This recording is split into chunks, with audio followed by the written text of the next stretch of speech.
সকাল সকাল গরম ভাত দিয়ে যদি এমন মজার তরকারি থাকে তাহলে কি অন্য কিছু লাগে? তো সকালে উঠেই কিন্তু আমি শাক রান্না করলাম, যেহেতু শাকটার প্রতি আমার অনেক লোভ ছিল।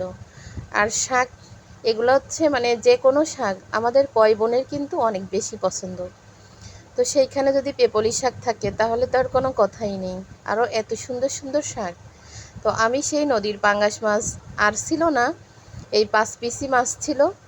তো যে কোনো শাক একটু তেল জাতীয় মাছ দিয়ে রান্না করলে কিন্তু বেশি ভালো লাগে।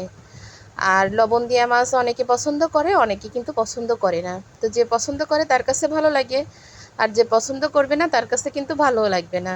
তা আমি এই 5 পিস মাছ কিন্তু রাত্রে শাক যখন বেছে রেখে দিছি, 5 পিস মাছ বের করে কিন্তু আমি একটু লবণ মাখায় নর্মালে রেখে দিছি।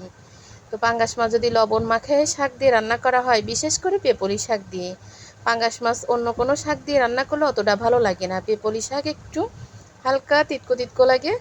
তো সেই জায়গায় একটু তেলালা মাছ হলে কিন্তু বেশি ভালো লাগে। তা আমি 5 পিস মাছ লবণ মাখায় রেখে দিছিলাম, রেখে দিয়ে সুন্দর মতো ধুয়ে পেঁয়াজ মরিচ বেশি করে দিয়ে, কারণ পেঁয়াজ মরিচ বেশি করে তো আমার অভ্যাস, আর অভ্যাস না প্রতিটা মানুষেরই উচিত কিন্তু কাটা কোটা শাক সবজি এগুলা তরকারিতে কিন্তু একটু পেঁয়াজ মরিচ সবসময় বেশি দিতে হয়।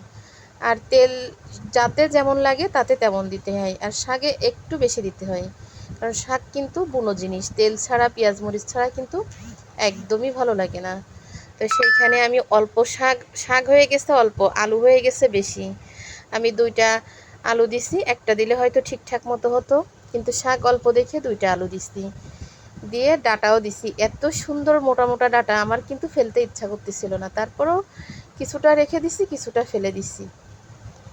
তো ডাটা দিছি, কারণ এই শাকগুলো রাত্রে থেকে দেখেই মনে হচ্ছে ওইটা রান্না করতে না পারলে আমার শান্তি হচ্ছে না। তো সুন্দর করে ঝাল পেস্ট একটু কষায় নিলাম, নিয়ে দেখেন মাছে লবণ মাখায় তুলে কিন্তু মাছটা একটু লালচে লালচে হয়ে যায়। আর অনেক বড় মাছ না, মোটা মোটা হয়েছে, মনে হচ্ছে বড় এক একটা মাংসের পিস।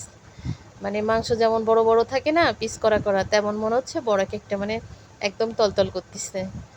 তো এই মাছটা আসলে মাঝখান থেকে কাটলে হয়তো 2 পিস মাছ হতো, অনেক বড় হয়ে গেছে, আমার নাড়াতে কিন্তু কষ্ট হয়ে যাচ্ছিল। আর যেহেতু হাতে ব্যথা, কালকে একটু ইয়ে করা হয়েছে, মানে মাছ কাটা হয়েছে, এই জন্য আরও বেশি হাতে ব্যথা করিছে। তো এই জন্য মনে হচ্ছে নাড়াতে গেলেও কষ্ট হয়ে যাচ্ছে। আসলে তরকারিটা এত মজা হয়েছে, হাসির কথা কি বলবো। শাশুড়ি খেয়ে আসছে সেজোদার ঘরের থেকে, আমি ছেলেরে খাওয়াচ্ছি, ওই যে ফার্স্টে দেখলেন ভাত মাখায় কিন্তু ছেলেরে খাওয়াচ্ছি, উনি আমার শাকের তরকারি দেখে উনি আবারও খাইছে।